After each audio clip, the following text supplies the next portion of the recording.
Ag Report. I'm Ken Rogers. We're at the Kansas Farmers Union meeting going on in Salina, and we've got a lot of folks to talk with. We're going to lead off talking with Nick Lewandowski, the Executive Director of Kansas Farmers Union, and then the President of the National Farmers Union, Rob LaRue, made a stop here in Salina, and so we'll talk about issues important to the Farmers Union, both in Kansas and from a federal level. We'll also have features from the Kansas Livestock Association and market information from Pinion. We'll be back with more in just a moment. Kansas Ag Report brought to you in part by the Kansas Soybean Commission, the Soybean Checkoff, progress powered by Kansas farmers. Kansas Farm Bureau, a grassroots ag organization representing the state's farm and ranch families since 1919, kfb.org. And the Kansas Wheat Commission, lending in the adoption of profitable innovations from wheat, online at kswheat.com.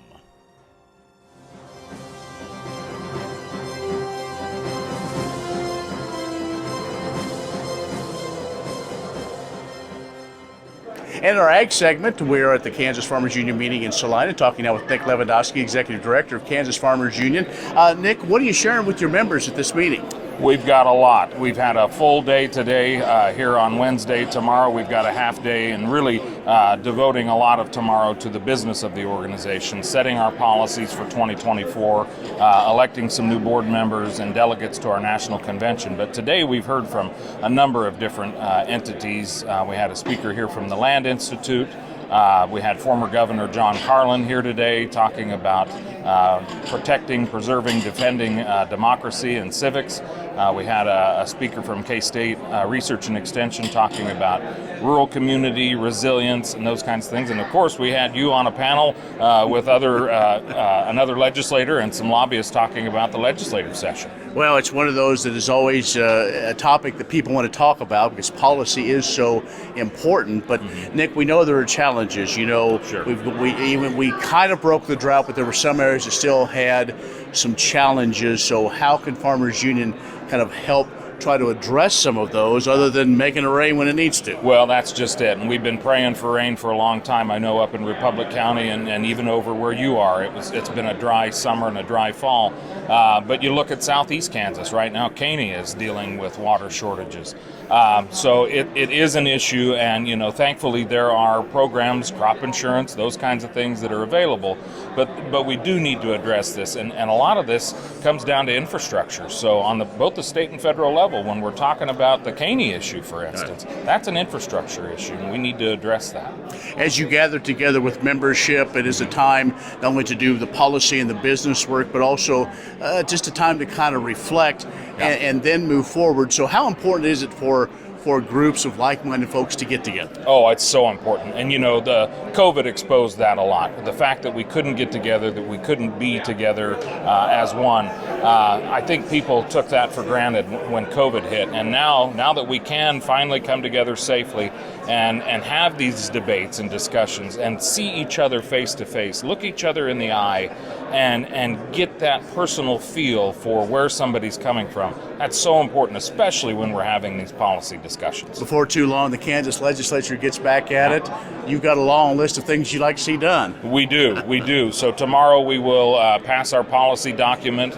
We had 2 great, wonderful policy committee meetings here in October, and then we'll sit down tomorrow and go through each page line by line and debate each one of those issues that were brought forward. And then we'll have a list of what we call special orders of business, and those are really the priorities for the organization, both on the state and federal level. And we'll have, I would bet we'll probably have 4 or 5 total tomorrow by the end of the day. So Nick, if folks want to learn more about Kansas Farmers Union, your policy positions, other things that you as an organization do, how can they find more information? You bet. Glad to have them come to our website, www.kansasfarmersunion.org, and then click on the policy page. And it's all going to be right there. As soon as I get it all cleaned up tomorrow, I'll put the new document on the website. All right, very good. Nick Lewandowski, the Executive Director of the Kansas Farmers Union, has joined us here in our Newsmaker segment. We're going to come back and talk with Rob LaRue, the President of the National Farmers Union. We'll do that in just a moment. The Kansas Ag Report brought to you in part by Kansas Grain Sorghum, growers working together. Learn more at ksgrainsorghum.org. Grass and Grain, online or in the mail, keeping Kansas farmers informed for over 60 years. grassandgrain.com.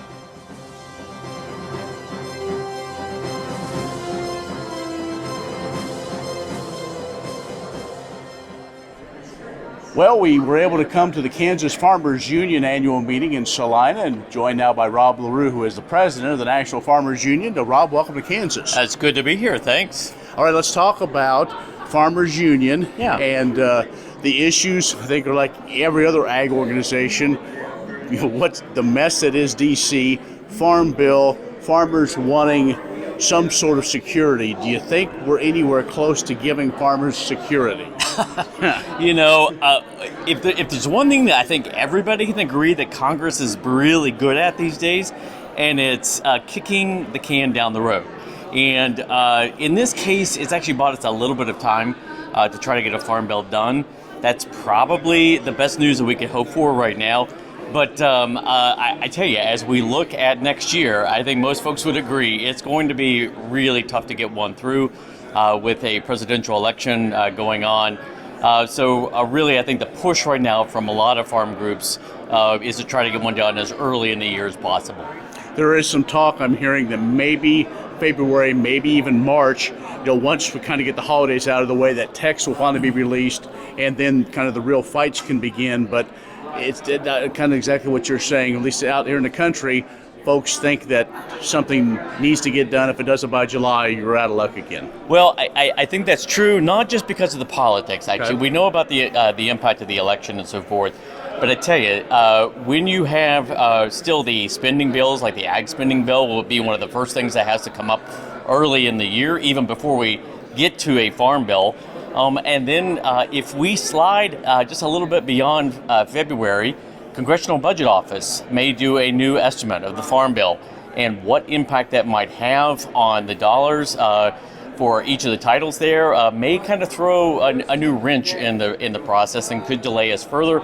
But certainly the hope right now is that we can find a path to get it passed in both the House and the Senate. We're going to get some of the spending bills done, and agriculture seems like has been almost part of that tug of war between that and the FDA and Absolutely. What about the rest of them? Well, I like your confidence in the way of we're going to get those spending bills done. I want to believe that, but I tell you, the fact is that the politics that we saw going into the fall and into this winter, particularly in the House, was still a fight over. We have a new speaker right now. Are we going to be able to keep that speaker going in? Are they going to be able to have the votes to get anything through? These spending bills are going to be really controversial. So, if he can still hold it together, the current speaker, Johnson, I think, we stand a chance to get that done, to get the people's business done, and then turn our attention to getting a farm bill done. The other thing that you kind of hinted at is the fact that I think most folks agree that much of the farm bill is already kind of written, right? We need to kind of maybe negotiate a little bit to get the votes. Really what we're looking for is not so much the language on the bill, but getting that time on the floor and the political will to get it done. Mm-hmm. Rob LaRue is president of the National Farmers Union. He is at the Kansas Farmers Union annual meeting. We'll be back with more in just a moment. Kansas Ag Report brought to you in part by the Kansas Livestock Association, supporting members' business interests and meeting consumer demands. KLA.org. Oldie Seed Farms, carrying soil-specific seed. Find them on the web at oldieseed.com. That's OHLDE seed.com. And Kansas Corn, building the future at kansascorn.com.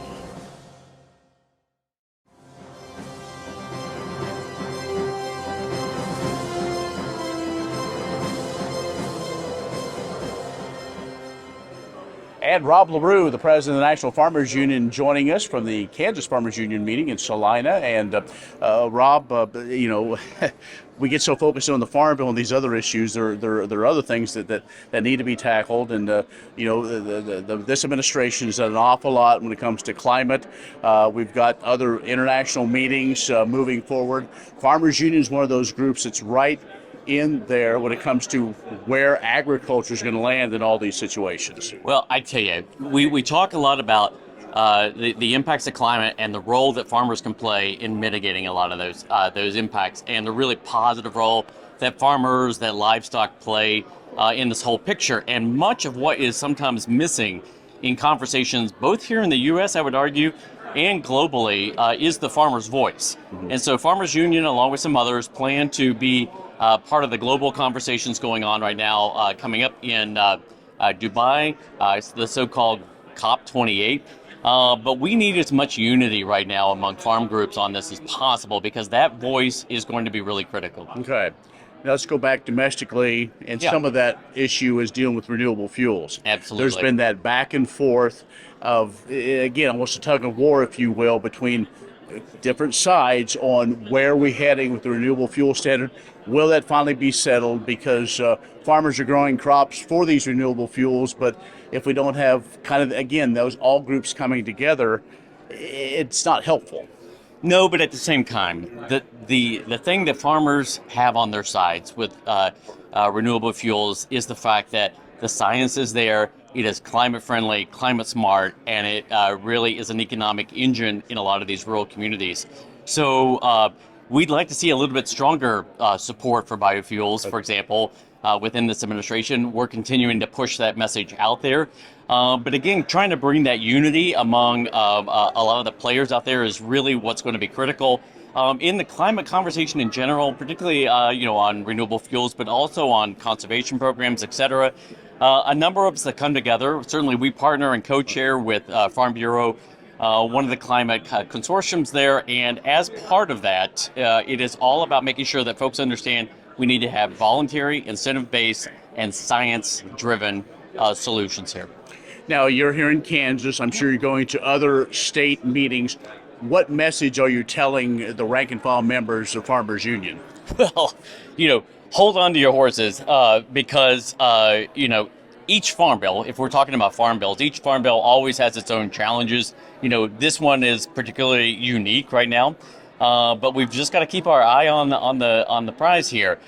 We cannot get into a cycle. While we need to have a farm bill done, we also have to make sure we're using this opportunity to get the right farm bill, get that safety net in there, making sure that crop insurance is as strong as possible, making sure that all of the programs are going to set us up for as much protection as possible for the next 5 years. Nobody could have predicted what we've seen over the last 5 years, and so we really need to use this opportunity to make sure that this next farm bill can set us up for as much success as possible. That's the message that I delivered to Oklahoma yesterday, Kansas today.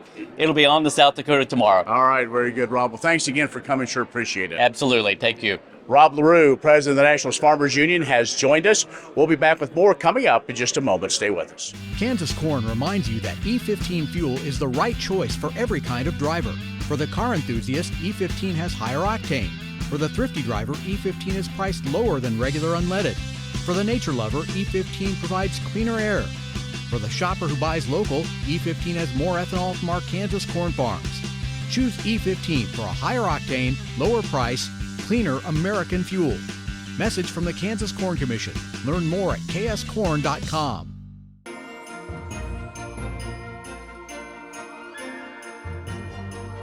Hi, I'm Shane with Kansas Corn STEM. As a past teacher, I know how fun the holidays can be in the classroom, and I know it's a challenge to keep your students focused and engaged. Well, this year, Kansas Corn STEM is going to roll out our interactive resources. So this year, you can fill up your planned time and engage your students with interactive Kansas Corn STEM resources. We are excited to provide 3 new Nearpods featuring our We Grow Corn book.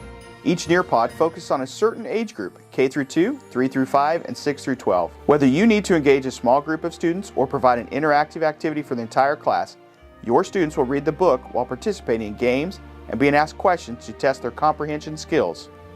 Nearpods come with audio voiceover so students can be read the book if needed.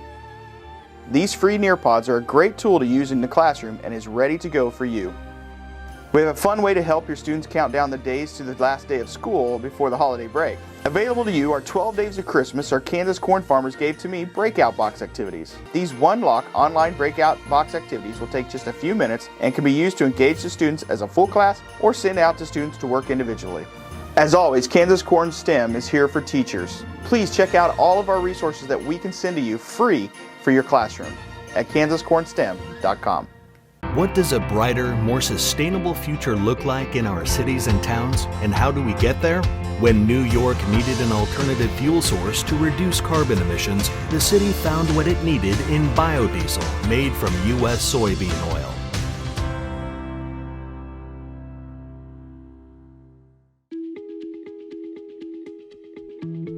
Your favorite bread has taken a long journey to arrive at your kitchen table. Come along as we follow the field-to-table journey of U.S.-grown wheat.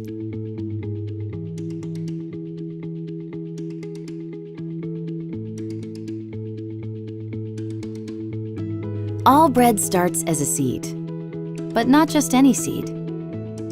It's been carefully selected by trained scientists who handpick the seeds, or kernels, to become a new wheat variety. Out of thousands of candidates to be a new variety of wheat, only a handful make the cut. These selected varieties become available to farmers who plant them in soil and nurture them for months while they grow into wheat plants. These farmers make choices about how to best nurture the growing plants with fertilizer and other nutrients. There are 6 classes of wheat that grow in 42 states across the country. They're designated by their color, hardness, and their growing season. There's white wheat that has a mild and slightly sweet taste. Or there's red wheat that has a nuttier flavor. There's hard wheat, which is used for breads and pastries. Or there's soft wheat, which is used for confectionery products like crackers or cookies. There's spring wheat, which is planted in the spring and harvested in the fall. Or there's winter wheat, which is planted in the fall, becomes dormant over the winter, begins to grow again in the spring, and is harvested in summer. There's also durum, the hardest of all wheats, which gets its own class and is primarily used in pastas. When the wheat is fully grown, it turns from green to gold, the bright, iconic color wheat is best known for. The plants have dried out and become brittle. This means it's time to harvest the wheat. A large machine called a combine is used to cut the wheat, similar to mowing grass. It collects the dried plants, much like a bagger on a lawnmower, and then separates the kernels from the chaff. The chaff is the dried plant, which is blown out of the back of the combine onto the soil. It protects the soil from harsh weather and collects moisture for next year's crop. The kernels, meanwhile, are collected in a large bin inside the combine. When that bin gets full, a grain cart drives beside the combine. The combine then unloads the wheat kernels into the grain cart using an auger. This allows the combine to continually collect wheat kernels the entire time, so it's harvested at the peak moment of quality. The grain cart takes the wheat kernels and unloads them into a large truck or semi that's waiting at the edge of the field. Semis take the wheat to a nearby grain elevator. Grain elevators store wheat until it's ready to be taken to its next destination, either through more semis or by train. About half of the wheat will be loaded onto large ships and exported to customers around the world, while the other half will be milled into flour right here in the United States. Once wheat arrives at a flour mill, it's cleaned to remove impurities such as sticks, stones, and other coarse and fine materials. Then it's sent to conditioning bins, where it's soaked in water for easy removal of the bran. The bran is the protective outer shell of the wheat kernel. Conditioning ensures moisture content is uniform throughout the grain because moisture helps to prevent the bran from breaking during milling.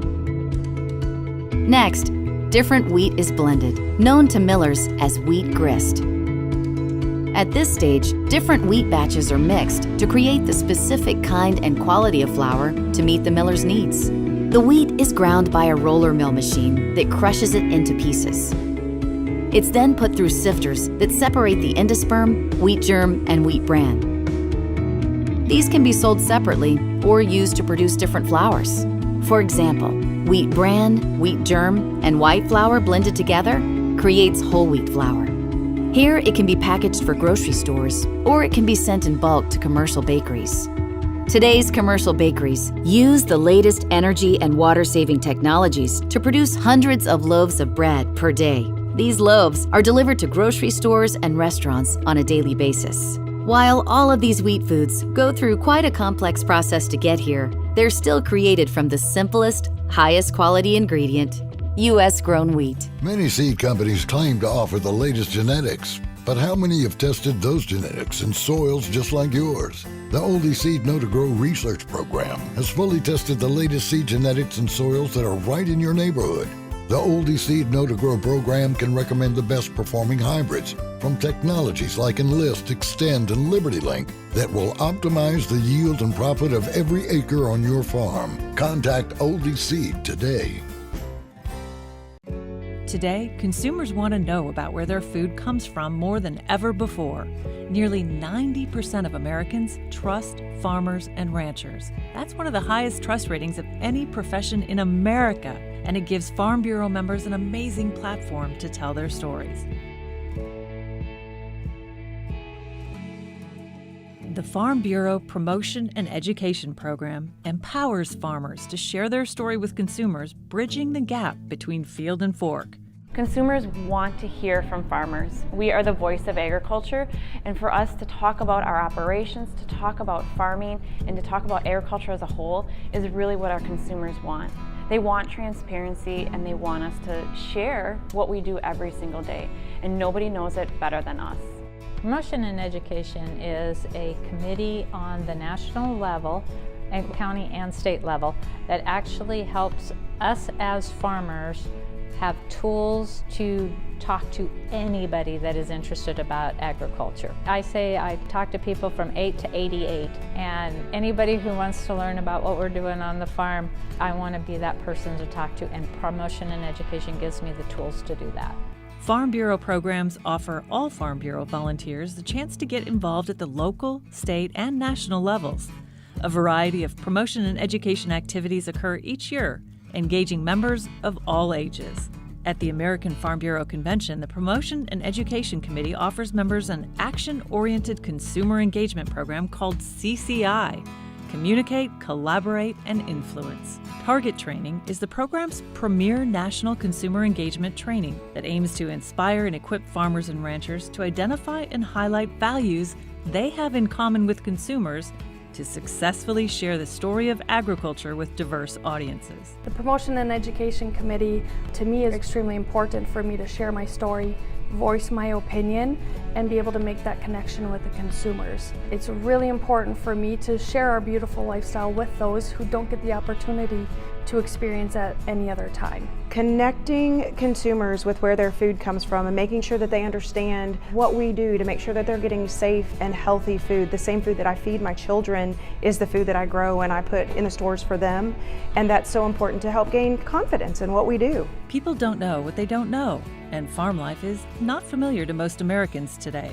As the nation's largest grassroots general farm organization, our members are the voice of agriculture. The Promotion and Education Program gives members all across the country the opportunity to work together to elevate the story of agriculture. The Kansas Wheat Innovation Center in Manhattan is rediscovering ways to get improved varieties and new genetics in the hands of farmers faster. Grower-led and checkoff-funded research initiatives are bringing about positive change. This grassroots leadership provides a strong voice in Topeka and Washington, D.C. Now is the time to partner with Kansas Wheat in moving wheat forward. Kansas Wheat Commission and Kansas Association of Wheat Growers. Farmers investing in their future and yours. Log on to rediscoverwheat.org.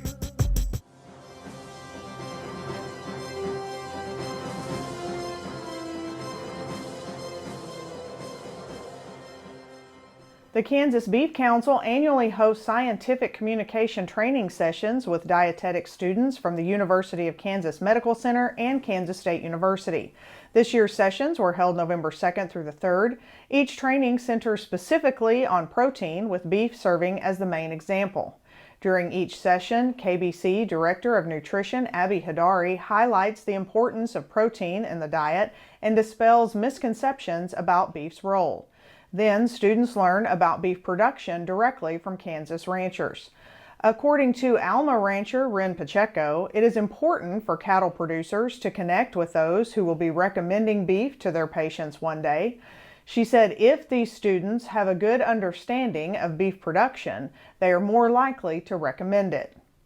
The educational sessions also include media training focused on how dietitians effectively can present nutrition information through various channels. Additionally, students get to prepare a beef recipe, which allows them to gain hands-on experience in cooking beef while presenting the nutritional aspects of their dish. This year, the cut used was sirloin. The training ultimately enables students to apply evidence-based guidelines as they practice delivering science-based recommendations. It also allows them to make direct connections with the beef industry and gain helpful experience for their future careers. More farmers and ranchers than ever have chosen to be BQA certified.